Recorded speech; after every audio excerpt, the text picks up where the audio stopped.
Spreminjanje izobraževalnih programov v Sloveniji poteka z zavestjo, da sistem za kakovostno izvedbo potrebuje stabilnost in da torej hitre in pogoste spremembe v sistemu niso zaželjene.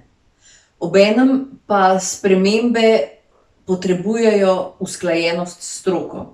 To je primarno načelo, ki ga upoštevamo pri vsaki spremembi izobraževalnih programov in učnih načrtov. Vse spremembe učnih načrtov ali izobraževalnih programov se namreč zgodijo tako, da pristanejo na vladnem telesu, to je strokovni svet, odvisno od tega, za kakšen tip programa gre, strokovni svet za splošno izobraževanje, strokovni svet za poklicno izobraževanje, strokovni svet za izobraževanje odraslih. Strokovni sveti so tisti, ki potrdijo spremembe v programih.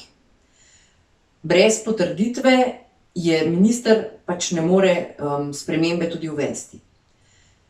Ob tem je treba povedati še, da kadar gre za spremembe, ki se nanašajo na število ur v predmetniku, na dnevno oziroma tedensko obremenitev učencev oziroma dijakov, za recimo uvedbo novega programa v osnovni šoli, oziroma ne programa, ampak predmeta, takrat je to zakonska materija, ki jo mora potrditi tudi parlament skozi spremembo zakona.